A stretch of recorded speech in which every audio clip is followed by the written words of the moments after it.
कौन हो तुम लोग? भाई साहब, हम मुसीबत में फंस गए। देखिए ना, इन्हें चोट भी लग गई है। हमारी मदद कर दीजिए प्लीज। अरे लेकिन तुम लोग हो कौन? एक्चुअली वक्त के मारे शादी में जा रहे थे कि गाड़ी खराब हो गई और ऊपर से चोट भी लगी मुझे। क्या मदद कर सकता हूँ? एक फोन करना था, मेरे मोबाइल की बैटरी चली गई। सुबह जल्दी में चार्ज नहीं कर पाया ना, इसलिए एक फोन प्लीज प्लीज।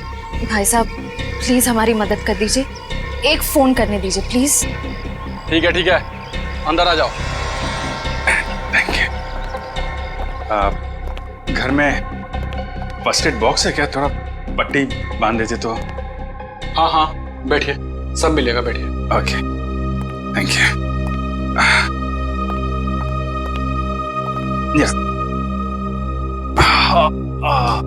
ओह, ये आपके पास पेन किलर है क्या? बहुत पेन हो रहा है। हाँ, वो भी मिलेगा। लीजिए, पहले आप पानी पीजिए। हाँ, या। मैं अपना मोबाइल और फर्स्ट एड बॉक्स लेकर आता हूँ, ठीक है? या।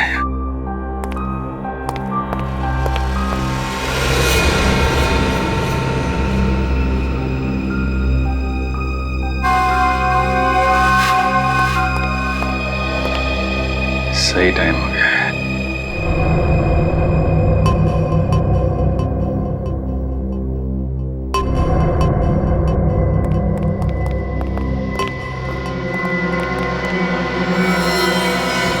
अरे ये बंदूक क्यों? तुम लोग भी बड़े बेवकूफ हो। मदद मांगना है, वो भी हमारे पास। कौन हो तुम लोग? लुटेरे, या तो फिर यूं कह लो कि खूनी। 2 खून तो हम कर चुके हैं और अब 2 और करेंगे, वो भी तुम्हारा। नहीं सर, प्लीज हमें मत मारिए प्लीज। ए, चुपचाप गहने निकाल, सारे गहने निकाल। तुम बहुत गलत कर रहे हो। कौन हो तुम लोग? CID।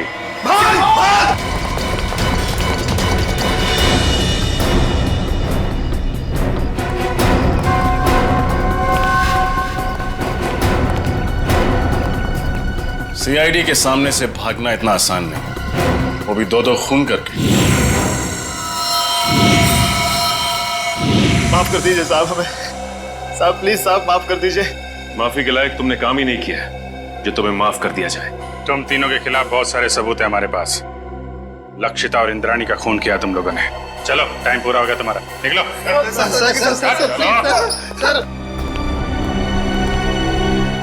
Good job. Thank you sir. चलो। जैसे कि आप देख रहे हैं, हम फिलहाल CID ब्यूरो में हैं, वहाँ से लाइव रिपोर्टिंग कर रहे हैं। पहले की तरह इस बार भी CID ऑफिसरों ने खतरनाक लैंड माफिया, जी हाँ, लेडी डॉन लक्षिता और इंद्राणी के खूनियों को पकड़ लिया है। उन तीनों खूनियों का नाम है विशाल, शौनक और राहुल। आइए अब सुनते हैं ACP प्रद्युमन का क्या कहना है। लक्षिता और इंद्राणी, इन दोनों के खूनी पकड़े गए और उन्होंने अपना गुनाह कबूल भी किया है। मगर आप लोगों ने इन तीनों को इतनी जल्दी पकड़ा कैसे? कभी कभी सबूत और फोरेंसिक की जांच जब सही दिशा में हो तो खूनी को पकड़ने में ज्यादा देर नहीं लगती। सर, ये तो बहुत हाई प्रोफाइल केस है। इसमें 2 माफिया डॉन्स का मर्डर हुआ है। क्या आपको किसी प्रकार का प्रेशर फेस करना पड़ा? हाँ, कभी कभी प्रेशर तो होता ही है, मगर हमने सबूत भी ऐसे इकट्ठे किए कि उन्हें हम फांसी तक पहुंचा ही देंगे।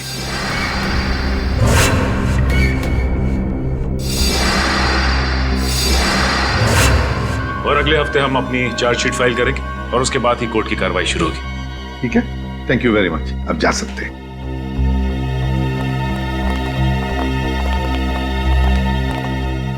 क्या हुआ दया? चुप क्यों? क्या परेशानी है?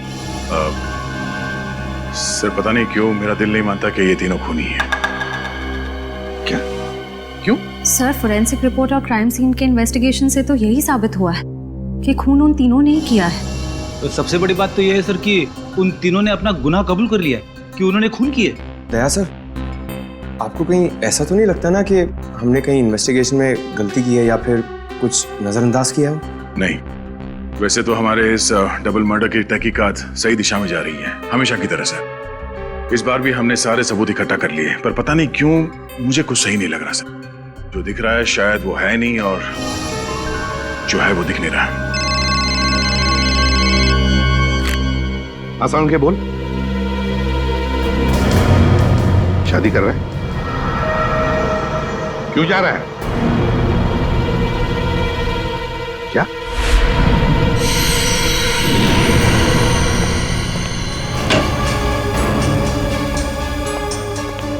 वो क्या रहा है?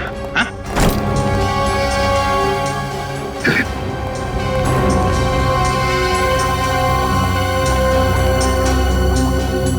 अरे डॉक्टर साहब, आखिर बात क्या है?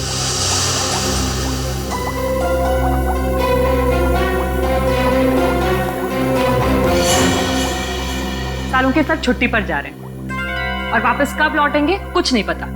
क्या? छुट्टी पर जा रहे हैं? तू छुट्टी ले कैसे सकता है? हाँ? अरे यार, इसमें इतना हाइपर होने की क्या जरूरत है? हाँ? मैं छुट्टी पे जा रहा हूँ क्योंकि मेरी तबीयत ठीक नहीं है और मैं अपने घर जा रहा हूँ छुट्टियां लेकर के। किसी दूसरी दुनिया में नहीं जा रहा हूँ, क्योंकि मुझे इस लैब में ये इन लाशों से, इस केमिकल सेक्शन से मेरी तबीयत खराब होती है। मैं थोड़े दिन आराम करना चाहता हूँ, बस इतनी सी बात है।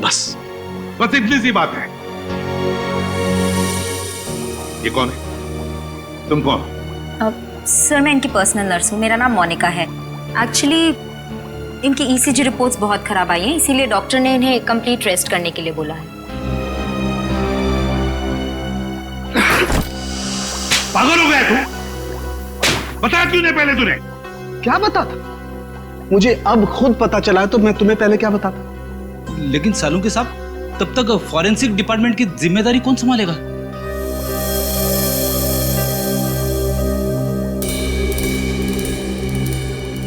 रेडी है, मुझे नहीं पता है। बॉस, किसी दूसरे फॉरेंसिक एक्सपर्ट को बुला लो। मैं कुछ दिन के लिए आराम करना चाहता हूं।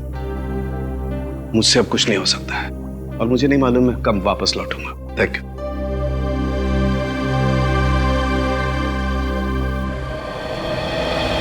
अच्छा हुआ आप लोग आ गए।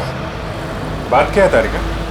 यहाँ पे क्यों बुलाया तुमने हमें? मुझे तुमसे जो बात कहनी है, पता नहीं उसका रिएक्शन क्या होगा, लेकिन बात कहना जरूरी है। सालों के सर का बर्ताव और उनके काम करने का ढंग कुछ दिनों से बहुत अजीब हो गया है। क्या मतलब है तुम्हारा? देखो, आप लोग प्लीज मुझे गलत मत समझिए। सालों के सर मेरे गुरु हैं। मैंने इतने साल उनके साथ काम किया है और कितना कुछ सीखा है उनके पास से।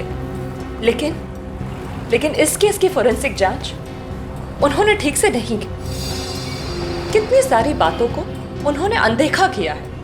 कितनी सारी चीजों का तो अभी तक उन्होंने ढंग से टेस्ट भी नहीं किया है। तारिका, तुम समझ रही हो? तुम जो कह रही हो उसका क्या मतलब हो सकता है? तारिका, 16 साल से सालुंके साहब हमारे साथ काम कर रहे हैं। वो सीआईडी को गुमराह क्यों करेंगे? अगर तुम्हारा शक गलत निकला तो? अगर आप लोगों ने मुझे गलत साबित किया तो सबसे ज्यादा खुशी मुझे ही होगी।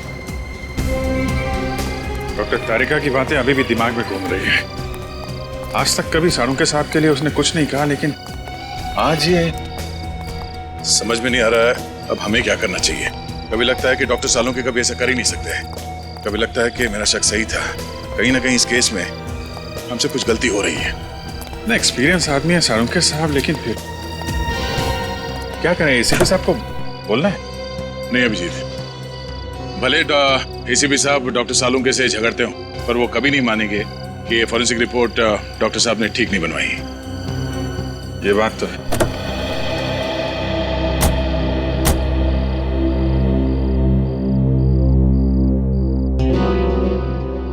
ये क्या है? मैं देख रहा हूं।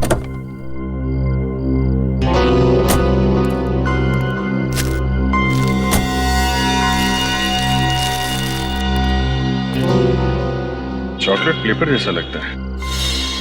Chocolate paper? इतने प्यार से फोल्ड करके किसी ने वाइपर पे क्यों रखा?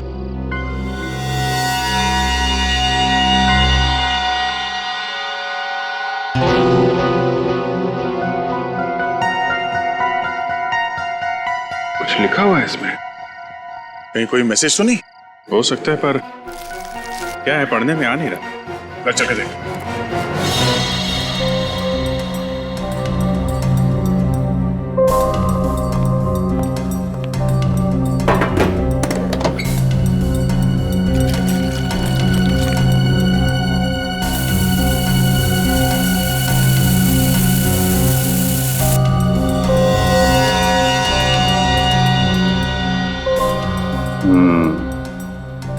इनविजिबल इंक से लिखा गया था, hotel red central. Hotel red central? Lakshita और इंद्राणी की काम वाली सकू भाई ने भी होटल रेड सेंट्रल का ही नाम लिया था। लक्षिता मैडम और इंद्राणी मैडम 10 सितंबर को रेड सेंटर होटल में जाने वाले थे। होटल रेड सेंट्रल 111 10/9 111 10/9 10/9 मतलब 10 सितंबर, और 111 इस होटल का रूम नंबर हो सकता है। 10 सितंबर को लक्षिता और इंद्राणी का खून हुआ था। कहीं इस होटल रेड सेंट्रल के कमरा नंबर 111 का इस डबल मर्डर केस से कोई संबंध तो नहीं है? हो सकता है दया, इसका पता लगाना पड़ेगा।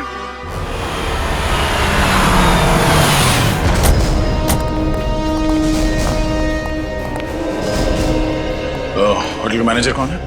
सर वो रहे। Yes sir. 10 सितंबर को कमरा नंबर 111 में कौन ठहरा हुआ था? कोई नहीं, वहाँ कोई गेस्ट नहीं रुका। देख, झूठ मत बोल, समझा? सर मैं झूठ नहीं बोल रहा हूँ, वो तो हमारा स्टाफ रूम है। स्टाफ? जी, वो हमारे असिस्टेंट मैनेजर अंगद को दिया गया है। अंगद? Assistant manager? जरा इस अंगद को बुला। सर वो तो अभी यहाँ नहीं। उनकी डिटेल्स तो होंगी आपके पास? Yes sir. राइट।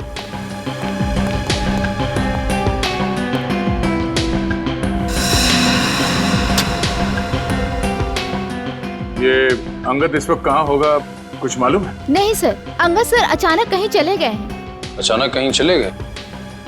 हाँ सर, 10 तारीख को शाम को 6:30 से 7 के बीच वो रूम की चाबी लेकर बाहर निकला और आते ही बोला कि उसे मुंबई से बाहर जाना है, उसे कुछ दिनों के लिए छुट्टी चाहिए। और कहाँ गया ये बता के नहीं गया? नहीं सर, इनफैक्ट वो अपना सामान लेने अपने रूम में भी नहीं आया। और उस दिन से उनका कमरा खोला भी नहीं गया है। तो आप खोलिए, हमें कमरा नंबर 111 की तलाशी लेनी है। पूरी राहुल, विशाल और शौनक, इन तीनों के खिलाफ चार्जशीट फाइल करने से पहले सब कुछ अच्छी तरह से दोबारा चेक करो।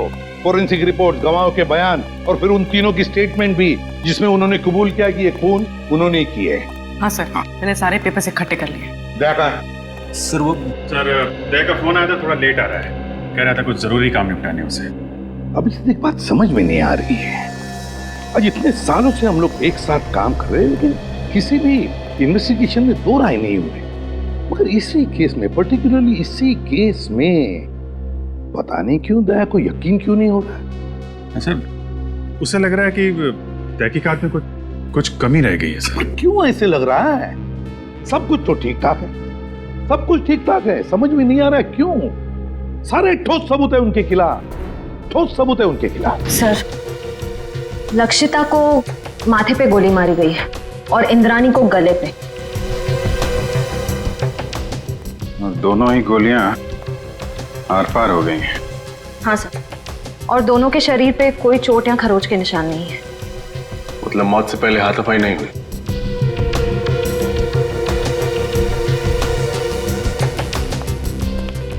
जब इन दोनों की मौत हुई तुम कहाँ थे? साहब, आगे नाके पे पान की दुकान है, मैं वही पान खाने गया था साहब। ड्यूटी छोड़कर पान की दुकान के चक्कर लगाते हो? सब मेरी गलती है साहब। मैं जब वापस लौटा तो देखा वो तीनों खूनी भाग रहे थे साहब। तुमने खूनियों को भागते हुए देखा? हाँ साहब, लक्षिता मैडम और इंद्राणी मैडम के दुश्मन थे साहब। उनके हाथ में बंदूक भी थी साहब। कौन है दुश्मन उनका? सर वो विशाल, शौनक और राहुल।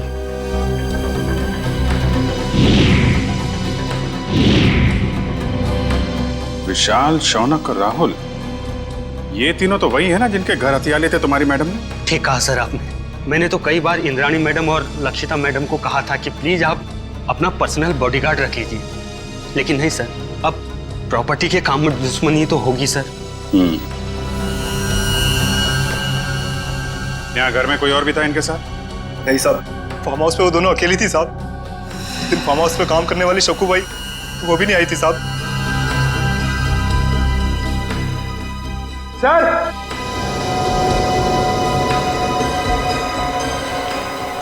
हाँ भगत सर ये देखिए, यहाँ पे ये खून है और शायद खूनी का हो सकता है, लेकिन फिर खून यहाँ पर कैसे आया? हाँ सर, जब खूनी ने लक्षिता और इंद्राणी पे गोली चलाई तो वो लोग सोफे के आसपास बैठे हुए थे, तो खून वहां होना चाहिए था। खून यहाँ पे कैसे आया? ठीक कह रहा हूँ, लेकिन ये भी हो सकता है कि उनको गोली मारने के बाद खूनी यहाँ से भाग रहे हो और कोई सीढ़ी पे लड़खड़ा के गिर गया, चोट लग गई और खून निकल आया। सही हो सकता है। पंकज, ये दीवार पे जितने भी बुलेट्स हैं सबको निकालो और फोरेंसिक लैब भेज दो। सर फिर तो बैलिस्टिक रिपोर्ट से पता चल जाएगा कि लक्षिता और इंद्रानी पे यही गोलियां चली थी या नहीं। करेक्ट। और उंगलियों के निशान और खून की जांच से ये भी पता चल जाएगा कि वो खून विशाल, शौनक और राहुल में से किसका है। एक काम करो, जितने भी आई विटनेस हैं सबके स्टेटमेंट लो और तुषार से साइन करा लो। सर। रजत, सक्कू भाई को बुलवाओ, पूछताछ करो उससे। सचिन, विशाल, शौनक और राहुल तीनों की फोटोग्राफ सारे पुलिस स्टेशन में भेजो। सारे मोबाइल वैन और चेक नाके पे भी भेजो। तीनों बच के जाने नहीं चाहिए। सक्कू भाई, मैं तुमसे कुछ सवाल पूछूंगा, सब सच सच बताना। साहब, सक्कू भाई कभी झूठ नहीं बोलती। अच्छी बात है। आज तुमने लक्षिता मैडम और इंद्रानी मैडम के बर्ताव में कुछ अजीब पाया था? नहीं साहब। अच्छा, राहुल, शौनक और विशाल, इन तीनों का तुम्हारे मैडम के साथ कभी कोई झगड़ा हुआ था? नहीं साहब, मैंने कभी कोई झगड़ा नहीं देखा। तुम्हारी दोनों मैडम यही रहती? नहीं साहब, शनिवार और रविवार को आराम करने के लिए वो फार्म हाउस आ जाते थे और सोमवार को चले जाते थे साहब। और कुछ याद है तुम्हें? हाँ साहब, लक्षिता मैडम और Indrani madam hotel red centre में जाने वाले थे। तुम्हें अच्छी तरह याद है कि वो होटल रेड सेंट्रल ही जाने वाले थे? हाँ साहब, मुझे पक्का याद है ना, मैडम ने खाना बनाने के लिए मुझे मना किया था। और हाँ साहब, वो किसी के साथ डिनर करने को जाने वाले थे, लेकिन वो गए नहीं गए मुझे कुछ भी नहीं पता है साहब। मैं वहां से भी चली गई। Hotel red central. इतने सारे सबूत मिले अभिजीत, उंगलियों के निशान, फिर वो गोलियां भी जिससे खून हुआ है, और फिर गवाहों के बयान भी। वही तो सर, उन तीनों के पास इंद्राणी और लक्षिता को मारने का कारण भी था, क्योंकि उन्होंने उन तीनों को बेघर किया था। यहाँ तक कि वॉचमैन ने भी उन्हें खून करके भागते हुए देखा था। और साळुंखे साहब ने भी बताया है, उन्हीं की गोलियों से मौत हुई है लक्षिता और इंद्राणी की। साळुंखे की रिपोर्ट कभी गलत नहीं होती, कभी गलत नहीं होती। लेकिन इस केस की फोरेंसिक जांच उन्होंने ठीक से नहीं की। कितनी सारी बातों को उन्होंने अनदेखा किया है, कितनी सारी चीजों का तो अभी तक उन्होंने ढंग से टेस्ट भी नहीं किया है। हाँ सर, साळुंखे साहब का काम तो एकदम पक्का होता ही है, पर पता नहीं क्यों अचानक उनकी तबीयत कैसे खराब हो गई। हाँ सर, साळुंखे सर जब क्राइम सीन पर आए थे वो तब से ही परेशान लग रहे थे, शायद तब से उनकी तबीयत खराब हो गई।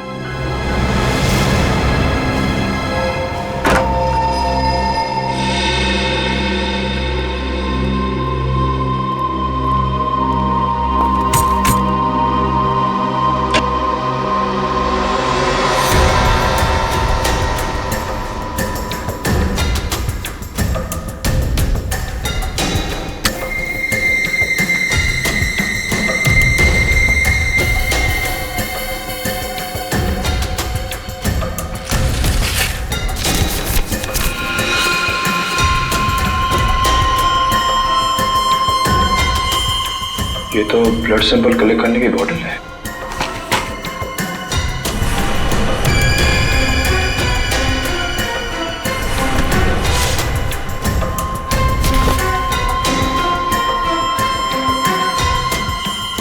तो किसी चीज की ड्राइंग की गई है इस पेपर में।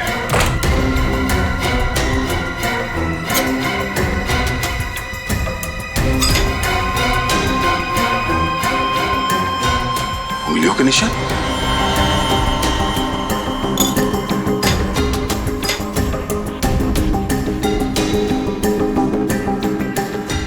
ये RVS। सर, ये देखिए, लगता है कोई अलग अलग आदमियों के उंगलियों के निशान बना रहा था। मैनेजर साहब, क्या इस कमरे में अंदर के अलावा कोई और गया? नहीं सर, वही रहता था। मेरा इस मरीज में ये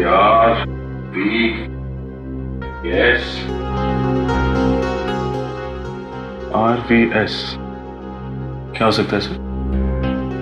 कहीं ये R से राहुल, S से शौनक और V से विशाल तो नहीं?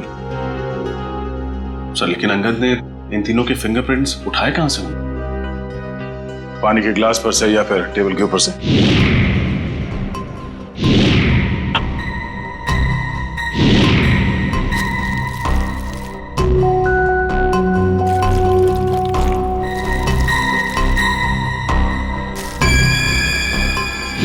सर ये देखिए सर, इस पेपर पे कुछ ड्राइंग बनाए गए हैं और ये ब्लड सैंपल की बॉटल मिली है सर। तो लगता है इंद्रानी और लक्षिता के मर्डर में ये संगत का हाथ है सर। एक काम करो, ये सारे सबूत और ये ब्लड स्लाइड्स इसे डॉक्टर तारिका के पास भेज दो। हमें इस अंगद को जल्द से जल्द ढूंढना होगा। बहुत बड़ा हाथ है उसका इस केस में।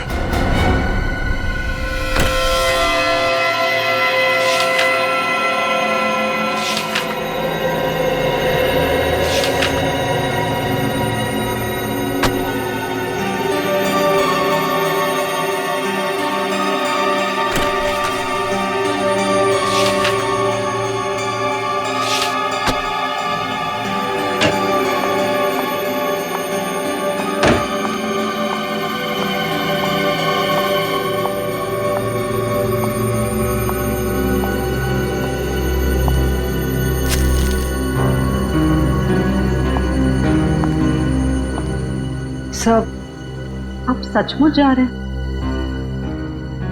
हाँ तारिका, मेरा काम खत्म हो गया और अब ये forensic lab, chemical section, evidence room, इन सब की चाबी तुम संभालो।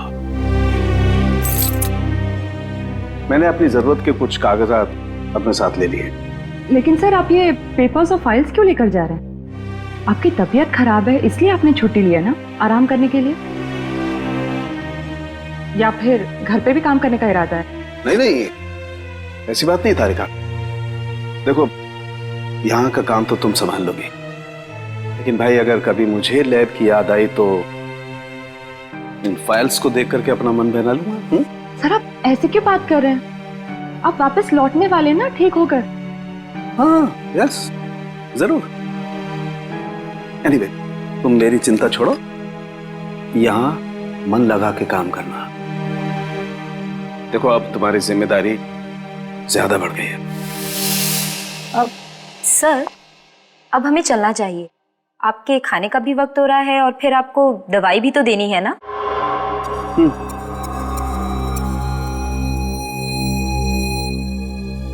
ओके तारिका। सर अपना ख्याल रखिएगा और जल्दी से ठीक होकर वापस आइए। And you take care of yourself. चलिए।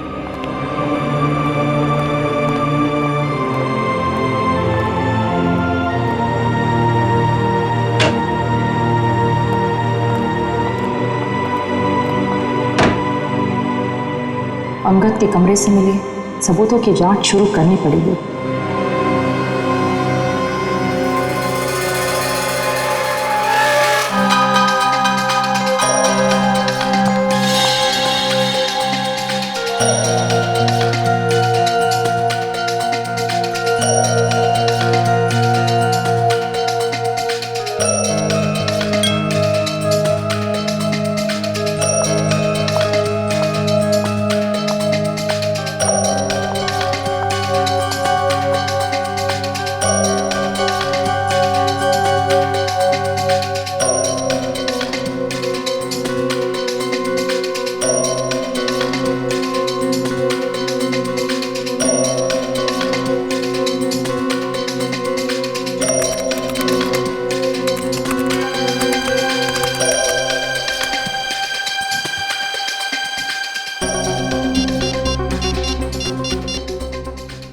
हेलो, डीएनए लैब जी, मुझे डीएनए की जांच करवानी है। हाँ, स्लाइड और रेफरेंस फाइल दोनों भी रेडी है। Doctor Salunke actually Salunke sir छुट्टी पे है और उनके जगह जो नए हेड ऑफ द डिपार्टमेंट आने वाले हैं उन्हें ज्वाइन करने में थोड़ा टाइम है। लेकिन मैं इस केस में बिल्कुल डिले नहीं कर सकती, इसलिए प्लीज़ आप रिपोर्ट जल्द से जल्द रेडी कर दीजिए। Okay, thank you very much.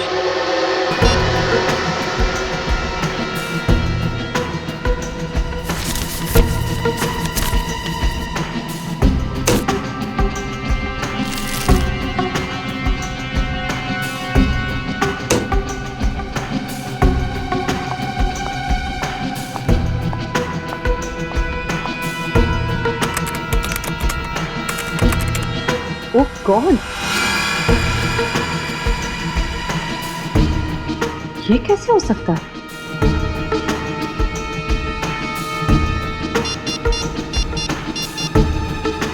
Hello,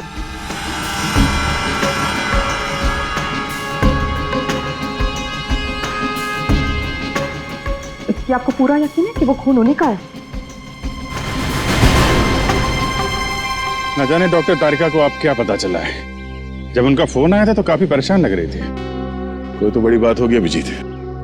मुझे लगता है लक्षिता और इंद्राणी के मर्डर केस को रीओपन करना चाहिए और नए सिरे से तहकीकात करनी चाहिए। हमारा शक सही निकला। फिंगरप्रिंट और डीएनए रिपोर्ट।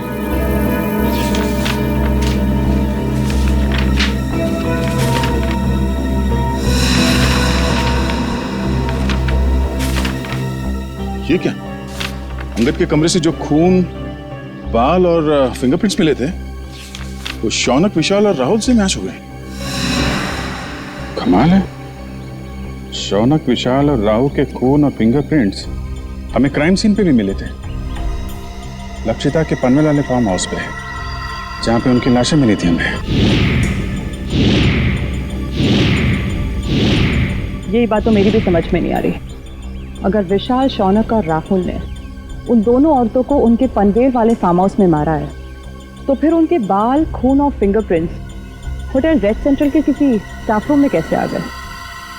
सर, राहुल, विशाल और मैं, हम तीनों हमारे गैर कानूनी सौदे के लिए होटल रेड सेंट्रल जाया करते थे। लेकिन सर, मैं कसम खा के कहता हूँ कि हम तीनों अंगद से कभी नहीं मिले।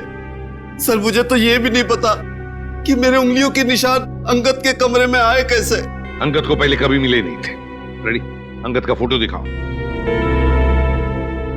अब फोटो को देखकर बताओ, क्या तुमने इस आदमी को पहले कभी देखा है? जानते हो इसे? ये अंगद है, असिस्टेंट मैनेजर था रेड सेंट्रल होटल का। नहीं सर, हो सकता है कि आते जाते देख लिया हो, लेकिन सर मेरी इससे कभी कोई बातचीत नहीं हुई सर। हो सकता है तुम्हारे साथी विशाल और राहुल अंगद को जानते हो? नहीं सर, मैं दावे के साथ कह सकता हूँ कि राहुल और विशाल भी अंगद के लिए अजनबी है। शौनक, इस छोटी सी बोतल में हमें तुम्हारा खून मिला था। मेरा खून? हाँ, ये भी अंगद के होटल के कमरे से मिला था हमें। तुम्हारा ये खून वहां अंगद के कमरे में कैसे आया? मुझे नहीं पता सर। क्या पिछले 8-10 दिन में तुम्हें कोई चोट लगी थी जिसके कारण बहुत ज्यादा खून बहा? नहीं सर, ऐसा तो कुछ भी नहीं हुआ। तो फिर तुम्हारा एक खून इस बोतल में कैसे आया है? सर, कुछ दिन पहले मुझे एक एलर्जी अटैक आया था। उसका ब्लड टेस्ट कराने के लिए मैं हॉस्पिटल गया था। तो हो सकता है कि... कौन सा hospital? Sir, paradise health care hospital. Paradise health care hospital? हाँ हाँ सर। उस पैथोलॉजिस्ट का नाम पता है तुम्हें जिसने तुम्हारा खून लिया था? सर, नाम तो नहीं पता, लेकिन सर वो दिखने में थोड़ी सी सावली थी, बाल उसके घुंघराले थे। सर, वो हॉस्पिटल की जूनियर पैथोलॉजिस्ट थी सर। सर, मुझे तो लगता है कि शौनक और उसके साथियों ने ही लक्षिता और इंद्राणी का खून किया है और ये सब ड्रामा कर रहा है, नाटक कर रहा है। इसे ले जाओ, जाओ। चलो सर, जब से ये केस रीओपन हुआ है तब से और उलझता जा रहा है। पहले किसी ने मेरी गाड़ी में उस चॉकलेट के पेपर पे होटल रेड सेंटर लिखा और उसी होटल के कमरे से ये अंगद गायब हो गया और उसके कमरे में से इन तीनों के बाल, फिंगरप्रिंट्स और खून मिले। और सर और क्या? सर, समझ में नहीं आ रहा कैसे कहूं आपको मेरी बात का यकीन होगा या नहीं। यकीन करूंगा या नहीं? साफ साफ बताओ दया। सर, वो डॉक्टर तारिका को डॉक्टर सालों के बर्ताव पे कुछ परेशानी है सर। उसे लगता है कि पोस्टमार्टम और फॉरेंसिक जांच के दौरान वो कुछ परेशान से थे और उन्होंने ये सारे टेस्ट जल्दबाजी में किए थे। तुम साळुंखे पर शक कर रहे हो दया? सर कुछ बात तो जरूर है। साफ साफ बताओ दया, बताओ बात क्या है। सर मुझे लगता है कि सेहत का तो सिर्फ बहाना है। क्या मतलब? सर मतलब डॉक्टर सालुंके का लैब में ना आने की असली वजह कहीं ये लक्षिता और इंद्रानी के डबल मर्डर केस तो नहीं है? अगर ये बात है दया, तो सालुंके से मिलना पड़ेगा।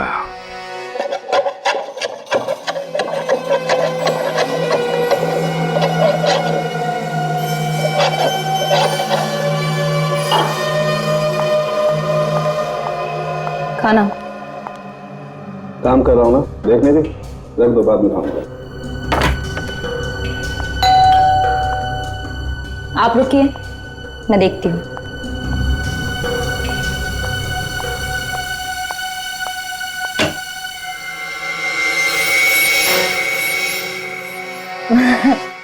सर आप आइए ना प्लीज।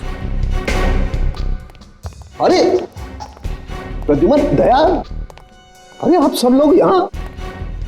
हाँ, तू इतना चौंक क्यों गया हमें देखकर? नहीं मतलब आप सब लोग यहाँ मेरे घर पे इस वक्त किस लिए? हम ये पूछ रहे हैं कि आपकी तबीयत कैसी है। वैसे तो हम यहाँ फोन करके आना चाहते थे, पर आपका फोन कब से स्विच ऑफ आ रहा है। हाँ, वो बैटरी का प्रॉब्लम होगा। सर आपकी तबीयत कैसी है अब? मेरी तबीयत के बारे में छोड़ो, आप लोग ये बताओ कि आप लोग यहाँ पर किस लिए आए? क्यों बस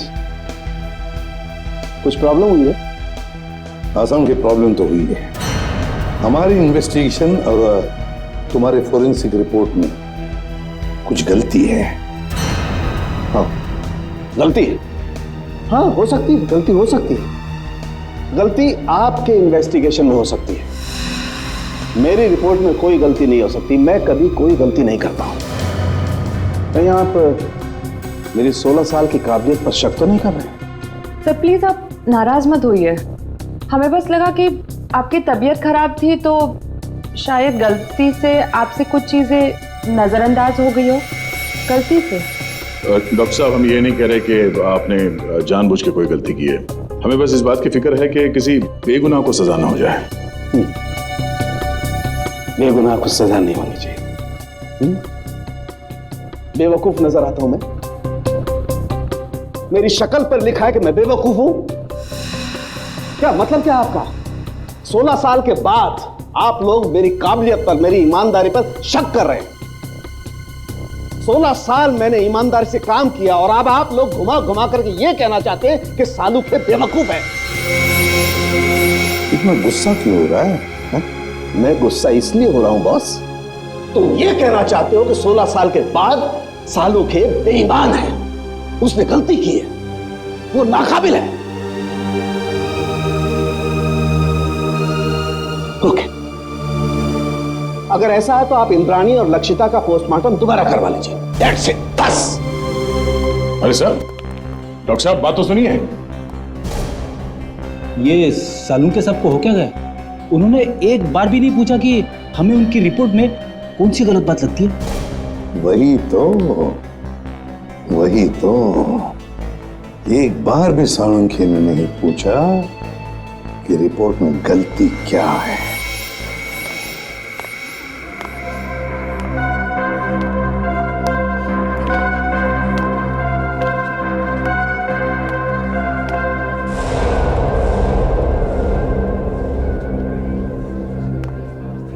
भाई साहब, हाँ? ये स्लिप देखकर बताइए। हाँ, आप इस डोर से अंदर चले जाइए।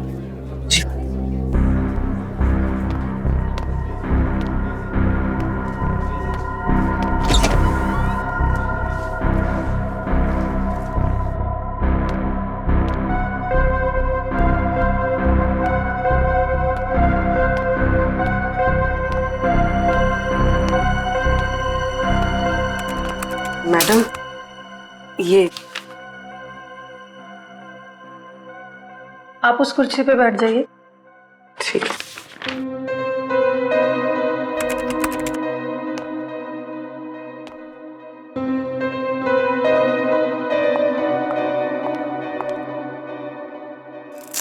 अपना हाथ दीजिए।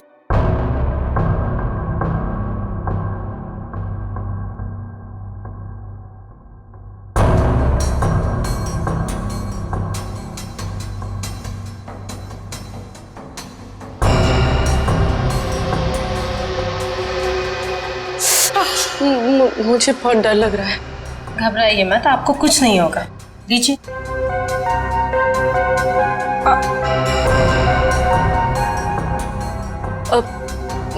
मेरा एक दोस्त है, मुझे उसकी ब्लड रिपोर्ट पिकअप करनी है, तो मुझे उसकी रिपोर्ट मिलेगी? पेमेंट स्लिप है आपके पास? स्लिप तो नहीं लाई हूँ, लेकिन उसकी रिपोर्ट्स बहुत अर्जेंट है। वो बीमार है तो आ नहीं सकता। उसका नाम शौनक है। ठीक है, मैं चेक करके आपको बताती हूँ। लेकिन मैंने तो किसी शौनक की रिपोर्ट नहीं देखी, और अगर होती तो रिकॉर्ड में होती। आप यहीं पे रुकिए, मैं देख के बताती हूँ।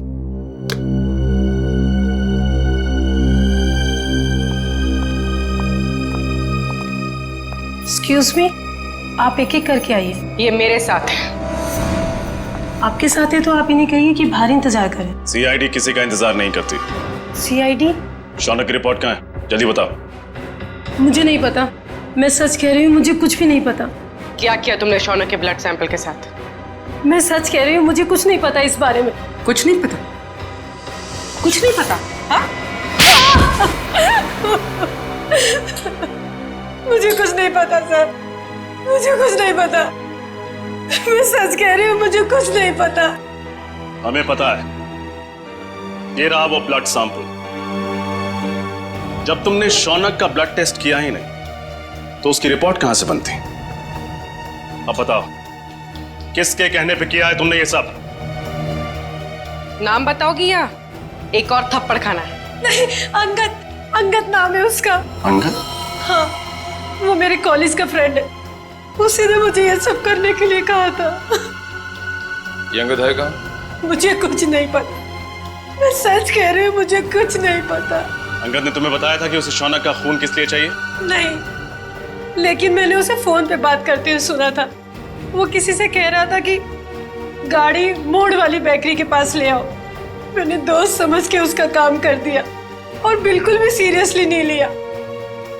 बाद में मुझे भी शक हुआ कि वो इस खून का कुछ गलत इस्तेमाल करने वाला है। मैं सच कह रही हूँ। अंगद ने शौनक के खून का इस्तेमाल तो किया, लेकिन क्यों? तारिका, राहुल, विशाल और शौनक, ये तीनों खूनी अंगद को जानते तक नहीं थे। फिर भी उनके उंगलियों के निशान उसके होटल के कमरे में मिले। इसका मतलब है फोरेंसिक इन्वेस्टिगेशन में कोई ना कोई गलती हुई है। बस दोबारा पोस्टमार्टम करना पड़ेगा। आप क्या कह रहे हैं एसीपी सर?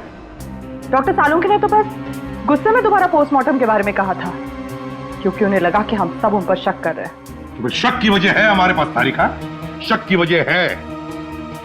बस पोस्टमार्टम करना पड़ेगा। लेकिन सर, डॉक्टर सालुंके के बिना मेरा दोबारा पोस्टमार्टम करना सही होगा? तुम अकेली नहीं हो तारिका।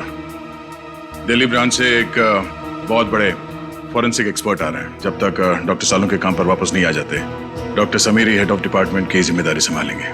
मैं आ गया हूं सर। आइए आइए doctor Sameer, welcome. Thank you sir. Doctor Sameer, ये है डॉक्टर तारिका। इस केस में आपको इनके साथ ही काम करना है। Hello doctor. Hello doctor Sameer, आपके बारे में मैंने बहुत सुना है। आपको तो जीनियस कहा जाता है। नो डॉक्टर तारिका, रियल जीनियस डॉक्टर सालुंके हैं, जिनके साथ तुम इतने सालों से काम करती आई हो। ये तो मेरी खुशनसीबी है कि उनकी जगह मैं यहाँ कुछ दिन काम करूंगा। Sir, I am little confused. मेरी समझ में नहीं आ रहा है कि ये दोबारा पोस्टमार्टम की जरूरत क्यों? डॉक्टर समीर, ये फैसला क्यों किया, ये आपको पोस्टमार्टम करने पर ही पता चलेगा। ठीक है सर, फिर मैं अपना काम आज से ही शुरू करता हूँ प्लीज। बिकॉज दोबारा पोस्टमार्टम करना ज्यादा मुश्किल है, ज्यादा वक्त लगता है इसमें। Thank you sir. Nice meeting you. Can we doctor? Sir, Angad के कमरे में से हमें जो फटे हुए कागज के टुकड़े मिले थे, उन टुकड़ों को मैंने जोड़ दिया है। ये देखिए। ये तो एक कमरे का नक्शा है। कमरे के बीचों बीच एक सोफा है। लगता है सोफे पे दो लोग बैठे हैं और सामने टीवी देख रहे हैं। डिजाइन से तो वही लिविंग रूम लगता है जहां से हमें इंद्रानी और लक्षिता की लाशें मिली थी। हाँ सर, जिस वक्त उनकी मौत हुई थी उस वक्त कमरे में टीवी चल रहा था। सर, सोफे पे जो दो लोग बैठे, मुझे तो लगता है ये इंद्रानी और लक्षिता है। सर मगर लक्षिता के घर के लिविंग रूम का नक्शा अंगद के घर में क्या कर रहा है? सर कहीं ऐसा तो नहीं कि ये नक्शा अंगद ने बनाया हो? सर, लक्षिता और इंद्रानी इन दोनों का खून 9 से 11 के बीच में हुआ था सर, और ये अंगद होटल के कमरे से 7 बजे निकल गया था। वही तो दया, इस अंगद को कैसे पता चला 7 बजे से पहले कि 9 और 11 बजे के बीच लक्षिता और इंद्राणी टीवी देखने वाले? और फिर इस कमरे का नक्शा वो भी अंगद के पास कैसे? लक्षिता के घर के कमरे का नक्शा। कुछ ना कुछ तो गड़बड़ जरूर है दया, कुछ ना कुछ तो गड़बड़ है।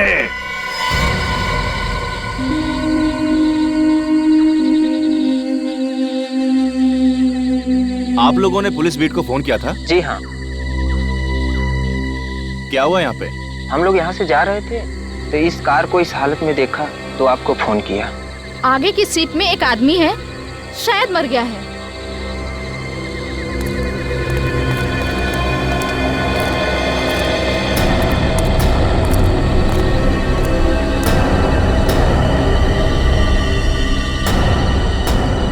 अरे ये तो वही है।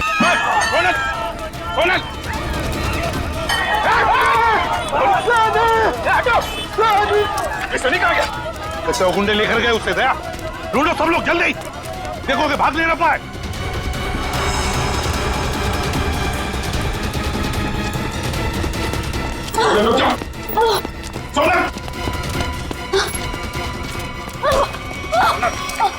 छोड़ दीजिए भैया। क्या करेगा तुम? भैया छोड़ दीजिए, मुझे जाने दीजिए, जाने दीजिए मुझे। मैं दिलावर के कैसे आजाद होना चाहती हूँ भैया, छोड़ दीजिए। पागल मत बनो, ऐसे भागोगी तो दिलावर तुम्हें जिंदा नहीं छोड़ेगा। उसके आदमी चारों तरफ है, भरोसा करो मुझ पर, सभी सही समय का इंतजार करो। सॉरी भैया, सॉरी। हर कोई मुझे दिलावर का वफादार लगता है, किसी पे विश्वास नहीं होता भैया। मैं आजाद होना चाहती हूँ भैया, मुझे यहाँ से आजाद होना है। बस करो, सही समय आने पर मैं तुम्हें ले जाऊंगा, ठीक है? और ऐसे बेवकूफी दोबारा मत करना। चलो चलो चलो प्लीज चलो।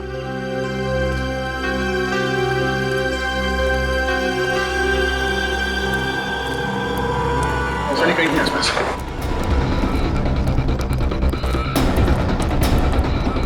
सनी! सनी! सनी! सनी! ये सब आप लोगों की वजह से हुआ। क्या जरूरत थी, क्या जरूरत थी मेरे मामले में टांग अड़ाने की? वो लोग मेरे बेटे को सही सलामत यहां पर लेकर आए थे। अगर सनी को कुछ हो गया तो इसके जिम्मेदार सिर्फ आप और आप सीआईडी वाले ही होंगे। सनी को कुछ नहीं होने देंगे, हम कुछ नहीं होने देंगे सनी को, समझे? अब इस दिलावर की दुनिया आबाद नहीं रहेगी, नहीं रहेगी दिलावर की दुनिया आबाद।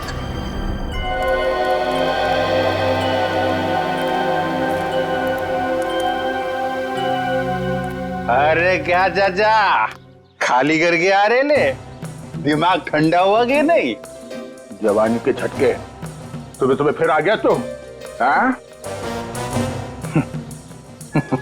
और बगैर सेठ सीआईडी ऑफिसर से ये बॉडीगार्ड की नौकरी कैसी लग रही है? अच्छा, गोगा अंकल, हैं? बड़ा मजा आ रहा है तुम्हें? बड़ा मजा आ रहा है? अबे क्या बोला था मेरे को? कैक्टस का काटा एक हाथ मारूंगा ना, बुड्ढे को सीधा खबर में घुस जाएगा। बुड्ढे को मारेगा ये, बुड्ढे को मारेगा। हाथ नहीं लगा, बाल्टी है इसलिए छोड़ रहा हूं तुझे मैं। टिक्का वाला खाना नहीं बनाना तेल का, 3 टाइम हो गया सुबह से। और एक बात जा, तू अंदर जा और अब की पूरा खाली करके आना, समझा क्या? चल अंदर। सोनल का क्या? उसे दिलावर के प्लान के बारे में कुछ पता है? अरे वो तो खुद दिलावर के हाथों फंसी हुई है। उसने भाई बोला मेरे को दया, उसको छुड़ाने का है। ए चल, अगली बार मेरे को टच मत करना इस बाल्टी के साथ, समझे तू? मतलब उसे इस दिलावर के बारे में कुछ मालूम नहीं है? नहीं, दिलावर के बारे में कुछ पता नहीं है। अगला प्लान क्या है? इंतजार, देखते हैं दिलावर का अगला प्लान क्या है। मिलिंद का बेटा भी उसके हाथ में है ना, हम कुछ कर भी नहीं सकते। चल चल, कहाँ चल निकल। ऐसे सुबह सुबह मत मिलना, बहुत प्रेशर बहुत रहता है, मार दूंगा। चल। बेचारी सोनल खुद फंस गई इस दिलावर के चंगुल में। पर अगर सोनल दिलावर के किसी जुर्म में शामिल नहीं है तो उसके जरिए दिलावर तक पहुंचना इतना आसान नहीं होगा। हाँ मगर रजत, ऐसे सोचकर हम हाथ पर हाथ धरे तो नहीं बैठ सकते। कुछ ना कुछ तो करना ही होगा हमें, कुछ ना कुछ तो करना ही चाहिए। सर लेकिन सोनल के वहां से भागने की कोशिश में उस बच्चे को नुकसान पहुंच सकता है सर। उन लोगों को लगेगा कि मिलन ने सीआईडी को फोन करके बुलाया है और शायद फिर उस बच्चे को नुकसान पहुंचाए हो या फिर जान भी ले सकते हैं सर। नहीं सचिन, मगर हम ऐसा होने नहीं देंगे, नहीं होने देंगे। मिलिन का फोन टैप करो, वो किडनैपर्स उसे दोबारा फोन करेंगे। टैप करो फोन मिलिन का। एक बार ये नंबर मिल जाए ना तो समझो हम पहुंच गए मासूम सनी तक। बचा लेंगे हम उससे।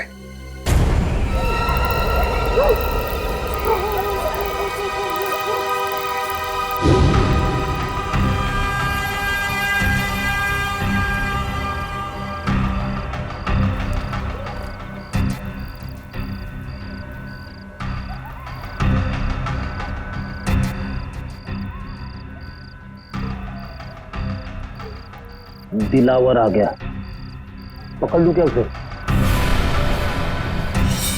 नहीं फ्रेडी, जब तक अभिजीत नहीं कहेगा हम हमला नहीं करेंगे, लेकिन तैयार रहना। हाँ सर, रेडी।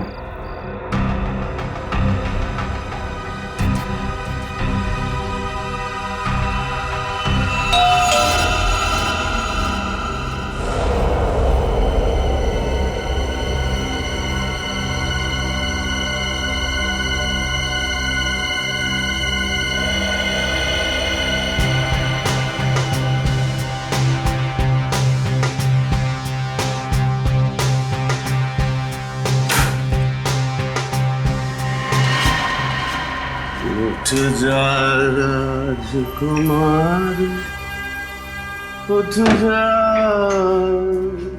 दिलावर साहब, आप सोनल का है? मेम साहब तो आप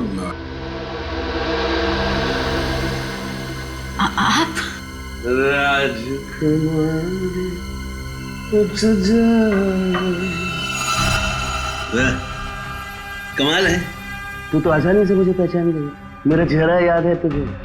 मुझे तो लगा कि मेरा चेहरा तो मिट गया होगा तेरे दिल से, तेरे दिमाग से। कैसे बात कर रहे हैं आप? कैसी बात कर रहा हूँ? कैसी बात कर रहा हूँ? सीधी बात तो कर रहा हूँ तुझसे। अगर मेरा चेहरा नहीं मिटा, अगर मेरा चेहरा नहीं मिटा और मेरा डर तेरे दिल के अंदर अब भी बाकी है, हिम्मत कैसे की तूने भागने की? घुट रही हूं मैं, दम घुटता है। मैं भी तो दूसरी लड़कियों जैसे जीना चाहती हूँ ना।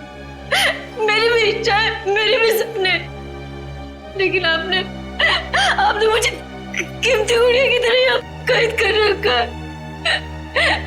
जाने दीजिए मुझे, मैं खुल के सांस भी नहीं ले पाती यहाँ। मेरी कीमती गुड़िया बोलने लगी है, फर फर फर उड़ने लगी है, फर फर फर फर फर फर फर फर फर। तेरे पर काटने पड़ेंगे रे, पर काटने पड़ेंगे। कर नीचे करो। मेरी हिम्मत कैसे हुई मुझसे इस तरह बात करने?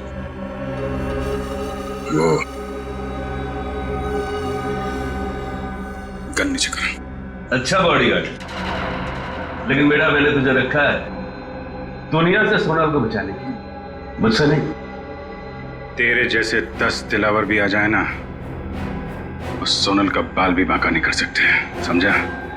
गन नीचे कर। आप अंदर जाइए ना, आप इनके गुस्से को नहीं जानते भैया। मैं आपके आगे हाथ जोड़ती, जाइए ना, आप अंदर जाइए ना भैया। भैया भैया बहन, भाई बहन का प्यार है? बॉडीगार्ड मालकिन, बात यहाँ तक पहुंच गई है।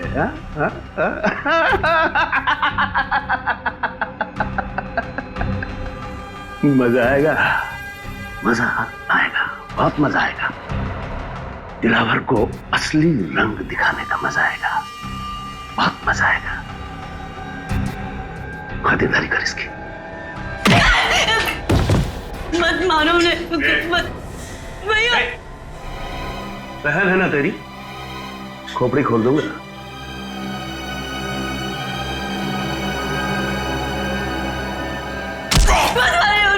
छोड़ दीजिए, मैं आपका क्या हाथ जोड़ती हूँ, पैर पड़ती हूँ आपको, छोड़ दीजिए उन्हें। गलती तो मैंने की ना, मुझे सजा दीजिए प्लीज, छोड़ दीजिए उन्हें, मैं आपका भी हाथ जोड़ती हूँ। मार ये खा रहा है और तकलीफ तुझे हो रही है, तेरी यही सजा है। भैया भैया भैया चल भैया, दरवाजा खोल, दरवाजा खोल।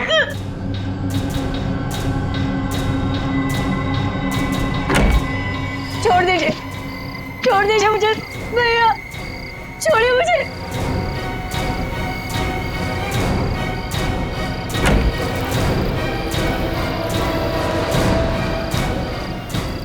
ये लोग कहाँ गए? और ये अभिजीत कहाँ गया? अभिजीत, अभिजीत, ओह नो, अभिजीत, अभिजीत, निकल, उस दिलावर का पीछा करो। अभिजीत,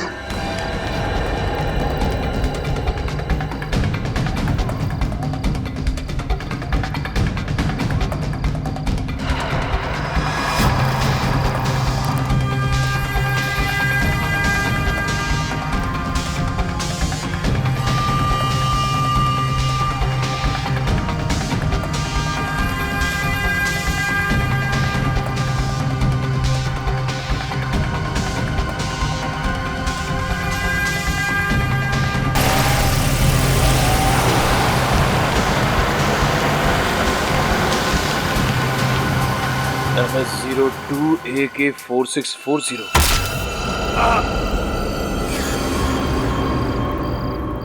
सोनल से वादा किया था मैंने कि मैं उसकी रक्षा करूंगा, और मैं फेल हो गया सर। एक भाई फेल हो गया। माफ कीजिएगा सर, दिलावर और उसके गुंडे मेरे हाथ से निकल गए सर। कोई बात नहीं, सोनल पर किए हुए एक एक अत्याचार का बदला लेके हम। बचकर जाएगा कहां ये दिलावर? कहां जाएगा ये? उसकी गाड़ी का नंबर तो लेकर आए हो ना? बस तो फिर रेडी। क्या पता चला उसके गाड़ी के बारे में?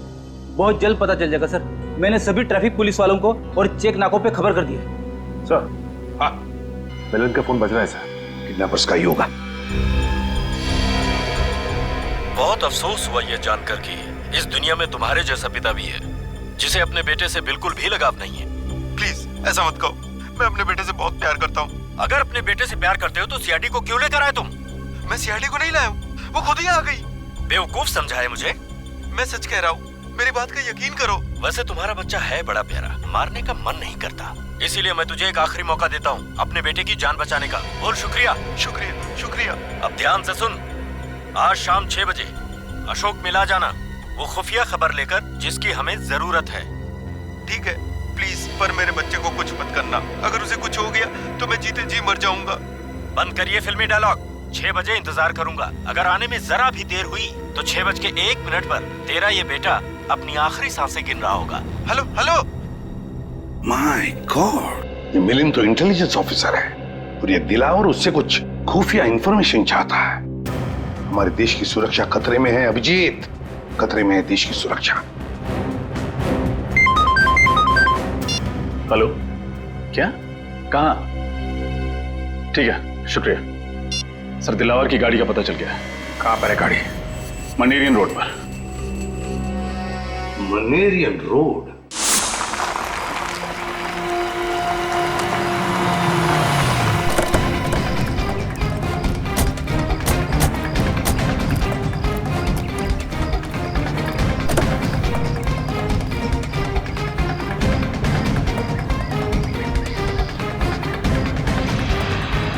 अभिजीत, खून कहीं दिलावर ने सोनल को तो नहीं? नहीं अभिजीत, सोनल को कुछ नहीं होगा। डिग्गी भी खाली है सर। सर ये देखिए, टायर पर मछली के अंश है। टायर पे मछली के अंश?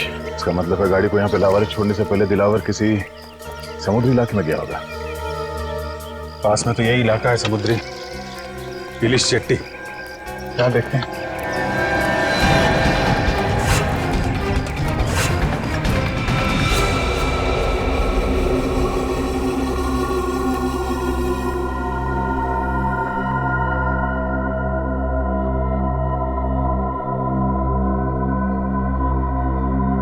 अब तक तो कोई आया नहीं। इंतजार करते हैं, आएंगे, जरूर आएंगे वो लोग सनी को लेकर।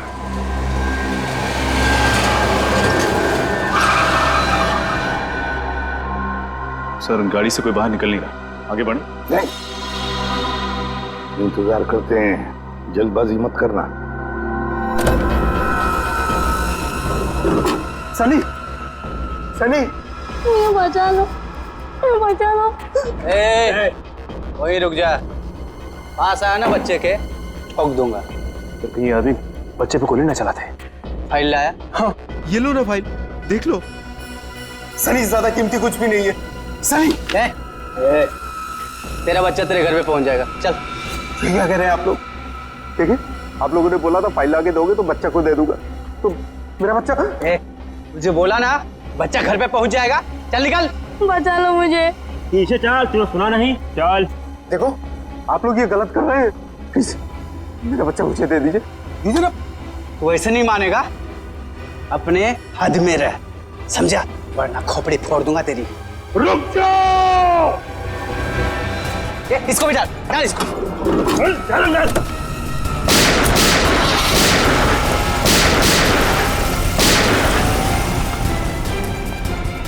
ये तो अचानक गायब हो गया। काम करो, बैठ जाओ। सर ये तो मिलन की आवाज लगती है। हाँ, वहां से आ रही है, आ जाओ।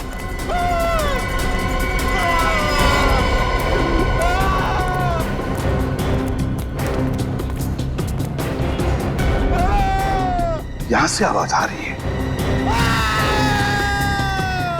हाँ, खोलो दरवाजा, खोलो। दरवाजा अंदर से बंद है।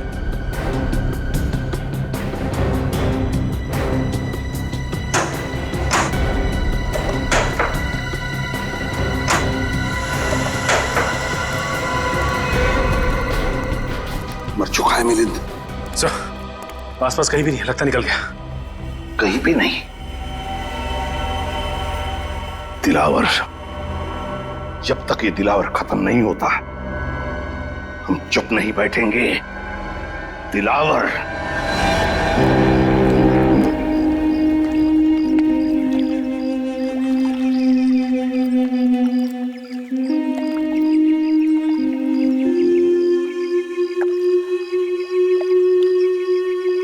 आसपास सबको फोटो दिखाते हैं, शायद किसी ने देखा हो।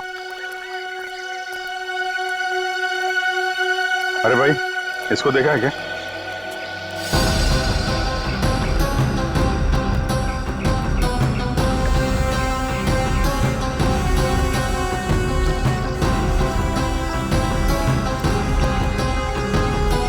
शादी को यहाँ पे देखा या इस लड़की को? सर इन लोगों को तो नहीं देखा, लेकिन कल रात एक काली रंग की कार आई थी यहाँ सर, और उसमें कुछ लोग बैठे हुए थे। अच्छा, कौन कौन लोग थे उसमें?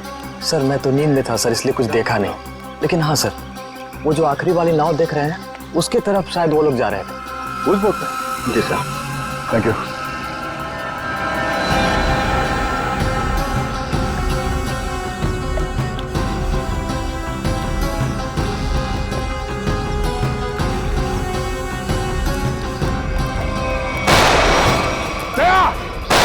चलो नीचे हो जाओ, आ जाओ पीछे।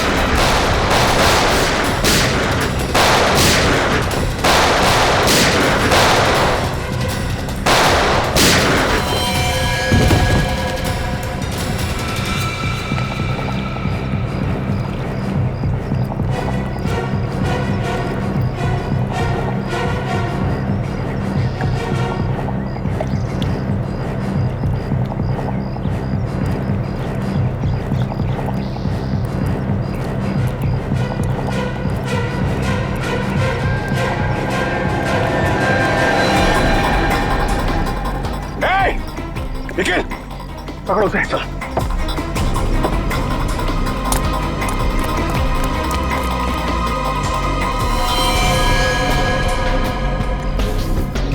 ये तो मर चुका है।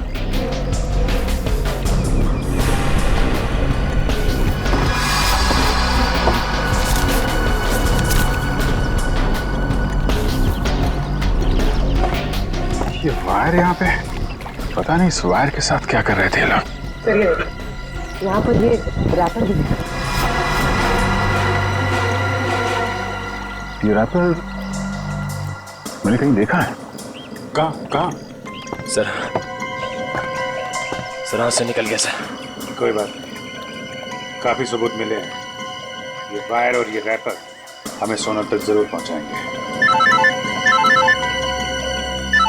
एसीपी साहब। हाँ सर। क्या मिलिंद का खून हो गया? हाँ सर, हमें यहाँ कुछ सबूत मिले हैं, डॉक्टर सालुंके के पास भेज रहे हैं।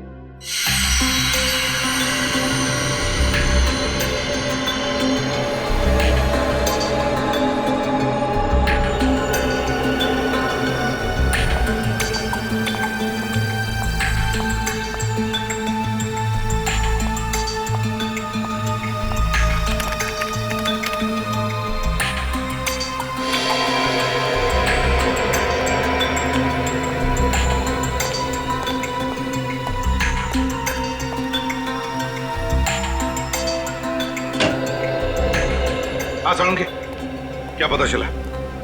बॉस, इस लाश से मैंने बातचीत तो की, लेकिन मजा नहीं आया। मजा नहीं आया मतलब? हाँ, क्योंकि लाश मिलिंद की है ही नहीं।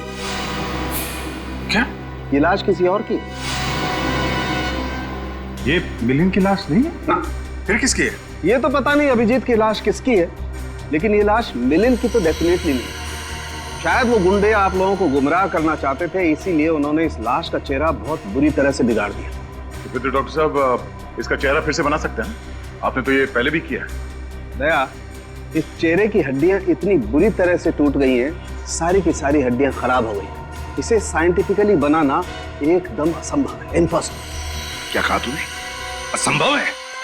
सालुंके, असंभव ये शब्द मुझे पसंद नहीं है। मालूम है तुझे? तू कुछ भी कर, कोई भी तरकीब निकाल, ये इस आदमी की पहचान चाहिए मुझे।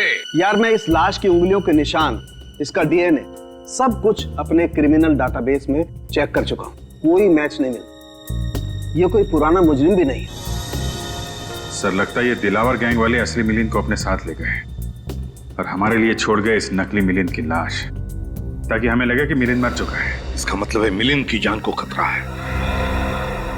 और क्या सबूत मिला? सर, इन चीजों से मुझे कुछ मिला है। क्या? क्या मिला है? सर, लगता है वो लोग वहां लैंडमाइंस बना रहे थे। इन सामान में से जो बारूद मिला है, इसका इस्तेमाल ज्यादातर लैंडमाइंस बनाने में किया जाता है। लैंडमाइंस? अब समझ में आया सर, गुंडों ने हम पर अचानक फायरिंग करना क्यों शुरू कर दिया। ये लोग कुछ बहुत बड़ी प्लानिंग कर रहे हैं सर। पता नहीं ये लोग लैंडमाइंस कहां बिछाने वाले हैं। न जाने कितने मासूम लोगों की जान खतरे में है सर।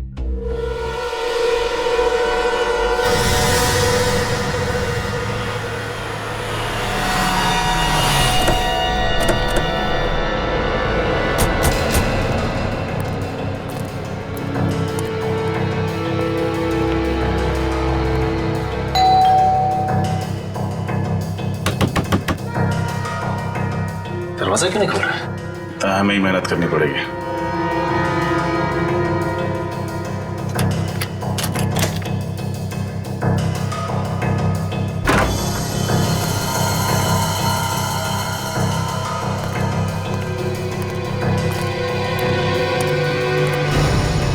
घर की हालत देख के तो लगता है कि अब यहाँ कोई नहीं रहता। लेकिन सर, मिलिंद इस तरह घर छोड़कर क्यों जाएगा, वो भी बिना बताए? इसका जवाब ये घर ही देगा। एक काम करते हैं, पूरे घर की अच्छी तरह तलाशी लेते हैं।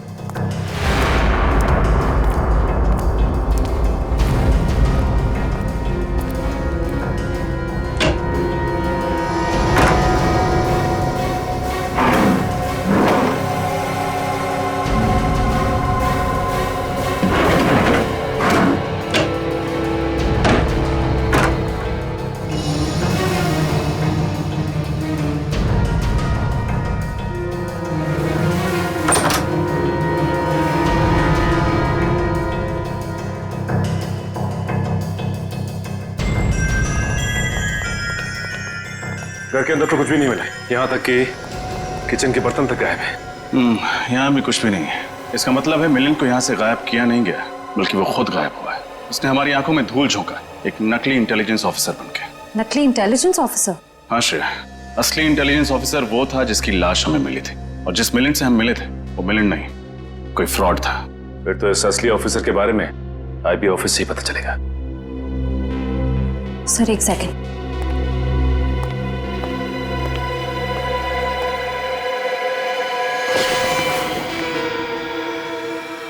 ये देखिए सर, लगता है जल्दबाजी में नकली मिलिंद लैंडलाइन फोन का रिसीवर ढंग से रखना भूल गया।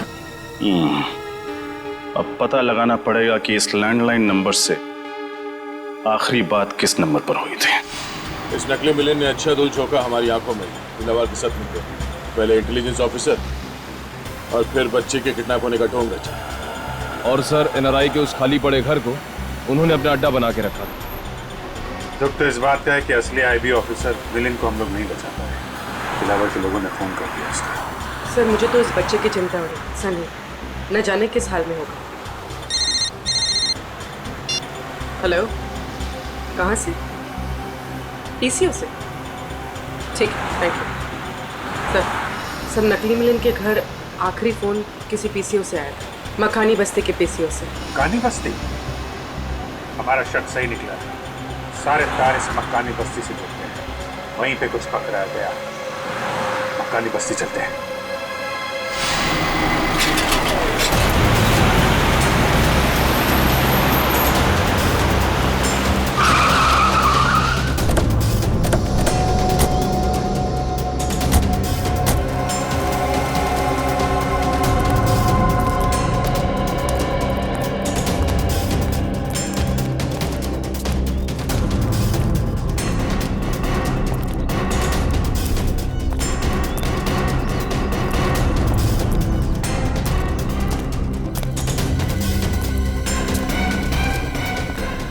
पीसीओ, एक्सक्यूज मी, ये आपका पीसीओ है?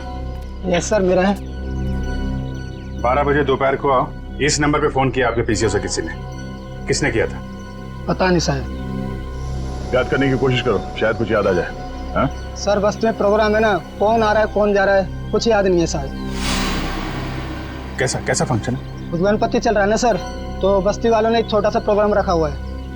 अभिजीत, मुझे याद आ गया, मैंने वो कागज का रैपर कहाँ देखा था?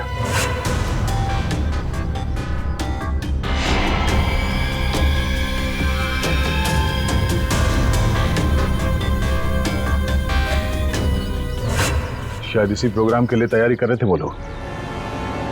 मतलब लैंड माइंस?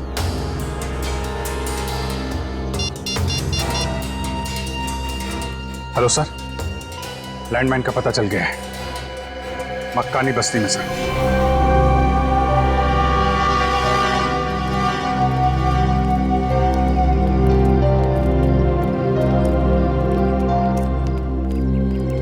ये सारे लोग हैं यहाँ, न जाने कहाँ पे रखा गया है वो लैंडमाइंस। फंक्शन यहाँ चल रहा है, लैंडमाइंस यहीं कहीं होगी। जल्दी ढूंढना होगा, इतने सारे लोगों की जान खतरे में है।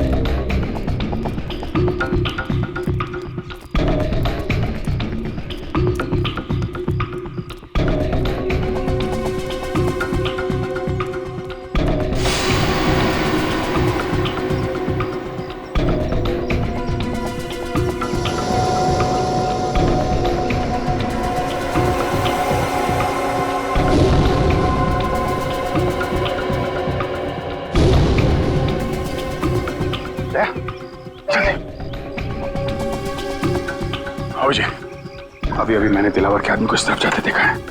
ओह, तब तो हमें वही बताएगा ऑनलाइन माइंस के बारे में।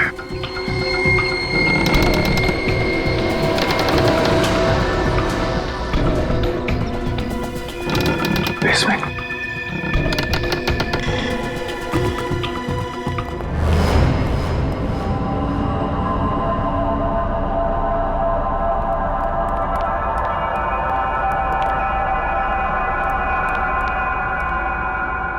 लाहौर का आदमी कहाँ चला गया? साहिबान कदरदान मेहरबान दिल थाम के बैठिए। फंक्शन शुरू हो गया है, जल्दी से जल्दी वो लैंडमाइन ढूंढनी होगी।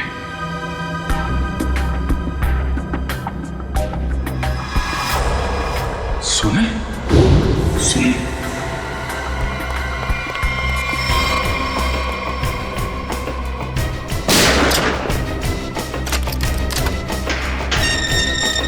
सोनल, सोनल,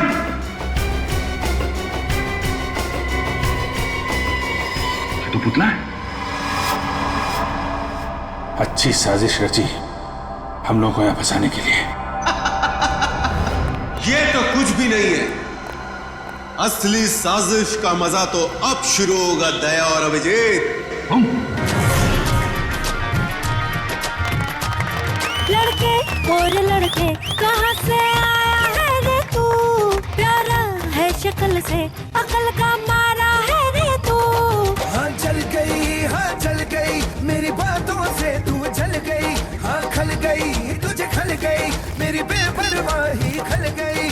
दया अभी इसका फोन क्यों नहीं लग रहा है? गायब कहाँ हो गए लोग? सर हो सकता है उन्हें वो जगह मिले जहाँ लैंडमाइन बिछाई गई। हो सकता है। सब लोग फैल जाओ, देखो चौकन्ने रहना। चौंक गए ना मुझे देखकर? हैं? बिल्कुल नहीं। शेर की खाल पहनने से कुत्ता शेर नहीं हो जाता है। तेरी पोल खुल चुकी है नकली मिलिंद। तारीफ के लिए शुक्रिया।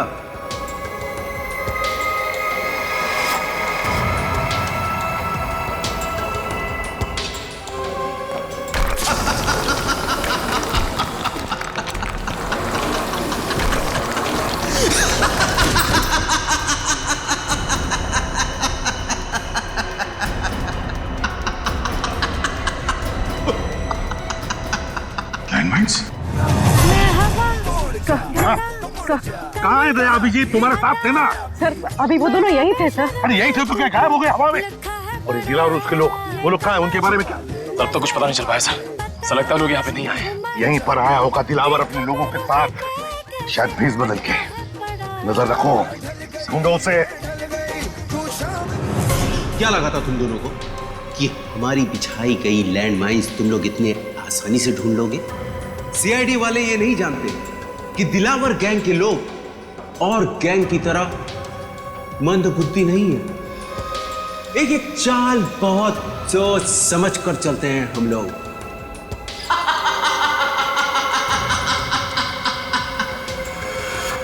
देखो हमारी तुम्हारी लड़ाई के बीच में मासूम लोगों की जान खतरे में क्यों डालते हो? अगर ये लैंडमाइंस फटी तो ऊपर चल रहे फंक्शन में मासूम लोग मारे जाएंगे। उनका क्या कसूर है? अब हम दोनों तुम्हारे कब्जे में हैं। हम लोगों के साथ जो करना है कर सकते हो तुम, पर ये लैंडमाइंस इसे डिफ्यूज कर दो। तुम लोग सीआईडी ऑफिसर्स हो या फिल्म के हीरो? देश की जनता के लिए खुद की कुर्बानी तो सिर्फ एक हीरो ही दे सकता है। क्यों?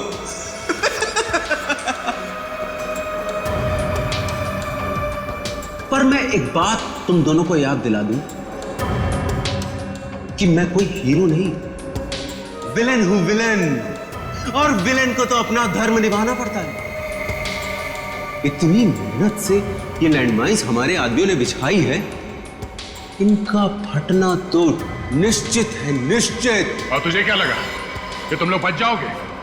हम दोनों को पकड़ लिया तो सीआईडी से बच जाओगे? नहीं, अभी तुम लोगों का बाप एसीपी प्रद्युमन जिंदा है। नहीं, अभी तुम लोगों का बाप एसीपी प्रद्युमन जिंदा है। कहीं पर तो छुप कर बैठा है वो, कहीं पर तो बैठा है, देख रहा है हमको, लेकिन कहाँ बैठा है?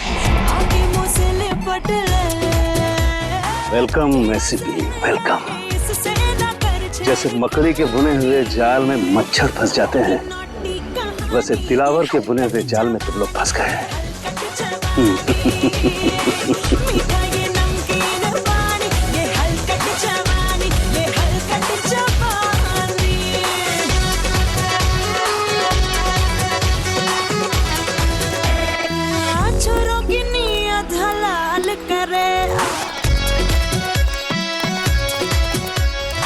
सर हर जगह देखिए, अभिजीत सर और दया सर कहीं नहीं दिखे।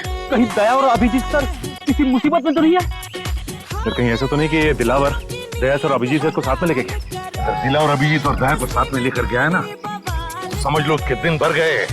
सीआईडी की 2 शेरों को लेकर गया है उसे पता नहीं उसकी क्या हालत होगी। डायलॉग बहुत मारते हो। अगर वाकई हीरो हो तो चलो, आज मैं देता हूं एक हीरोइक मौत, शहीदों वाली मौत।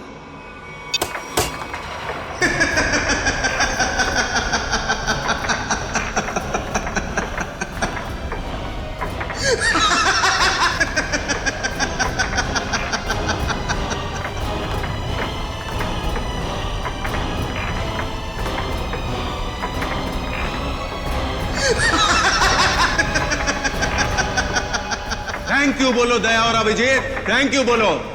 तुम दोनों ने खूब दोस्ती निभाई, जिंदगी भर साथ रहे, और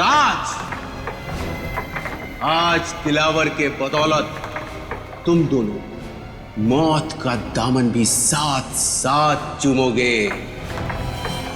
जैसे ही ये बॉल जमीन पर आकर गिरेगी, लैंड माइन ब्लास्ट हो जाएगी और तुम दोनों हो जाओगे स्वर्गवासी सीआईडी ऑफिसर्स। तुम दोनों की दोस्ती की दास्तान सालों साल, सदियों तक इस खंडर गुफा में गूंजेगी।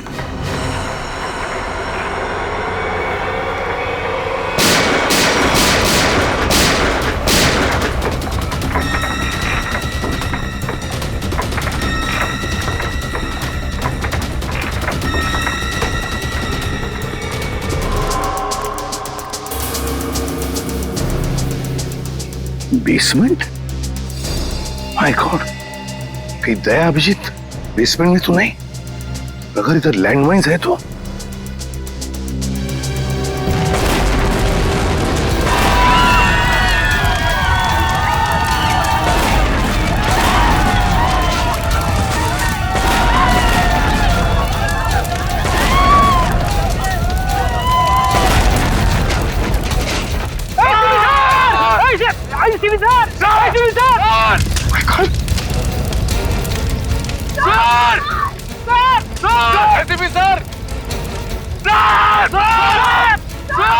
ये रुक जाओ। ये यार नीचे करो, ये तो एसी भी गया।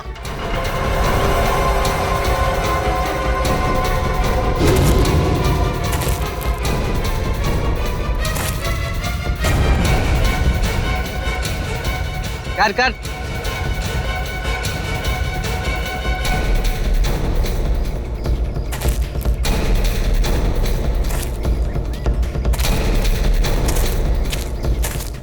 क्यों एसीपी, मानते हो ना दिलावर को पकड़ने की कोशिश सीआईडी की सबसे बड़ी भूल थी। देखो, दिलावर की पाप की दुनिया, और दिलावर की पाप की दुनिया में कैसे बेबस, कैसे लाचार पड़े हो तुम। बहुत अफसोस है, बहुत अफसोस।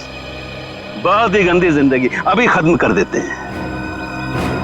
तुम्हें और तुम्हारे इन सारे सिपाहियों को अभिजीत और दया के पास भेज देता।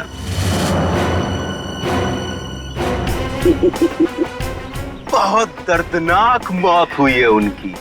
तड़प रहे थे, चारों तरफ खून बिखरा पड़ा था, हर तरफ उनकी लाशों के टुकड़े बिखरे हुए थे। यही अंजाम होना था उन दोनों का।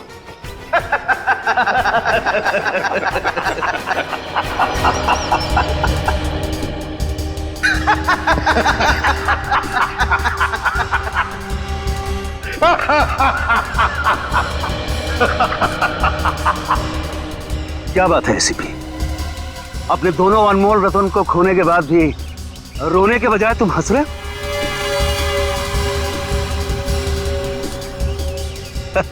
पागल हो गया है। ये पागल हो गया, पागल हो गया एसीपी। कोई बात नहीं, इसका मानसिक संतुलन अभी सही कर देते हैं।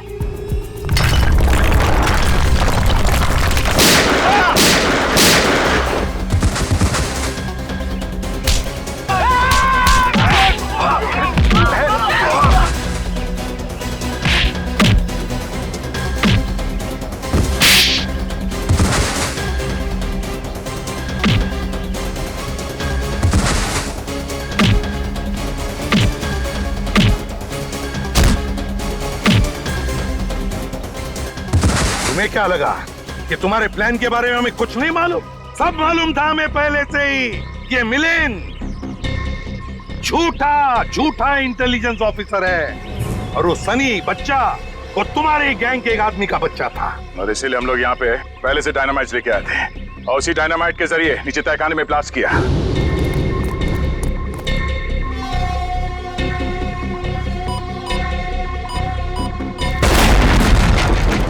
और इससे पहले कि वो लैंडमाइन फटते हम बाहर आ गए। अपने गंदे कामों के लिए उस मासूम बच्चे का भी इस्तेमाल किया तुमने। सिर्फ मासूम बच्चा ही नहीं एसपी, एक अबला नारी भी, यानी कि सोनल। मैं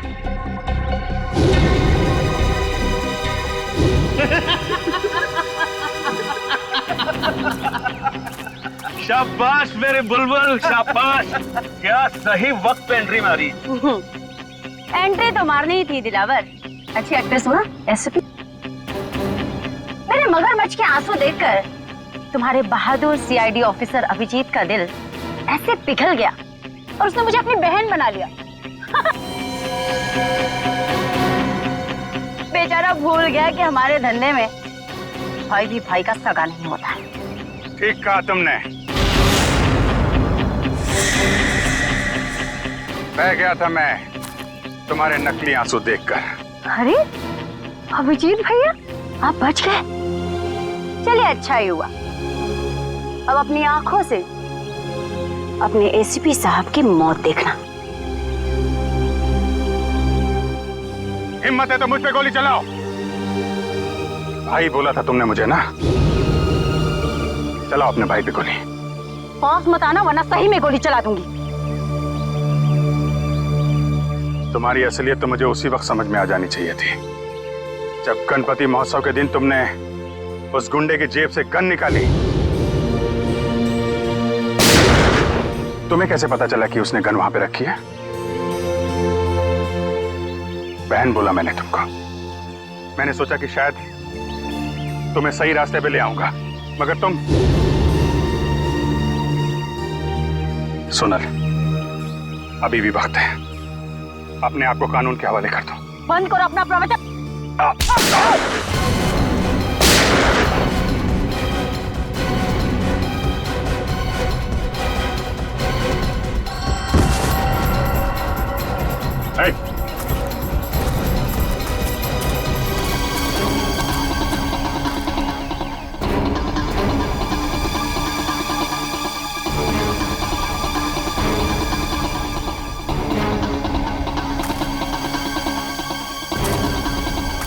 हमारे यहाँ भी यही होता है।